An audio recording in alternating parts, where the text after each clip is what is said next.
کہ جس طرح گستاخی کے سلسلے میں اللہ نے مجھے معافی دی ہے،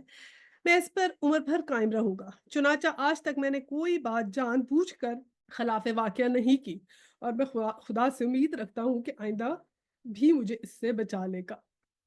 تو اب یہ دیکھیں کہ کیسے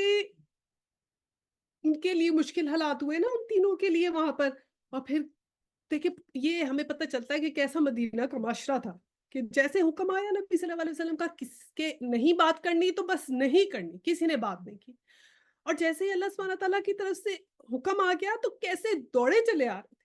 اور کہتے ہیں کہ بھاگے چلے آ رہے تھے صحابہ سب سے آگے حضرت ابو بکر جو تھے اپنی تہمت اٹھا کے بھاگے چلے آ رہے تھے ان کے گھر کی طرف، اور زور سے کہہ رہے تھے مبارک ہو تمہیں، تمہاری توبہ قبول ہو گئی۔ اب آپ دیکھیں ہم سمجھے تو ہم سمجھے حضرت ابوبکر صدیق تو بس اپنے اتنے ان کو تو اپنی جنت کی بھی خوشخبری تھی، اور وہ تو اتنے نیک تھے انہیں کسی کی کیا پرواہ، وہ تو اپنے میں بھی بڑے خوش ہیں کہ ٹھیک ہے بلکہ ساتھ ملتے ہوں یہ کیوں نہیں گیا، لیکن سب کے دل دکھی تھے، اور جیسے ان کی توبہ قبول ہوئی تو کیسے بھاگے چلے آئے حضرت ابوبکر سب سے آگے بھاگے آئے کہ تمہاری توبہ قبول ہو گئی، سب انتظار میں تھے کہ کب ان کی توبہ قبول ہوگی، اور کب ان کو جو ہے وہ ان کی سچائی کی وجہ سے ان کو جو ہے وہ اللہ سبحانہ تعالیٰ کی طرف سے حکم آئے گا۔ اور اب سوچیں کہ نبی پاک صلی اللہ علیہ وسلم کو سوچیں کہ جب وہ ان سے ملنے گئے تو ان کا چہرہ خوشی سے دمک رہا تھا، وہ کتنے خوش تھے کہ ان کی معافی ہو گئی۔ اور میں کہتی ہوں کہ ہم نبی پاک صلی اللہ علیہ وسلم کی امت میں سے ہیں، ہم نبی پاک کی مطلب اگر آج نبی پاک ہمارے پاس آئیں اور ہمیں دیکھیں کہ میری قوم کی بیٹیاں کیسے کام کر رہی ہیں، تو ہم کیا ان کو دکھائیں گے منہ کہ ہاں نبی پاک کی قوم کی بیٹیاں آج کیا کیا کر رہی ہیں، کیا کتنے حکم جو ہیں وہ توڑ رہی ہیں، اور کتنے حکم جو ہیں وہ اللہ تعالیٰ کے مان ہی نہیں رہی، اور کیسے دنیا میں مگن ہو گئی ہیں اور ان کو کوئی پرواہ ہی نہیں کہ ان کو کیا حکم دیا۔ تو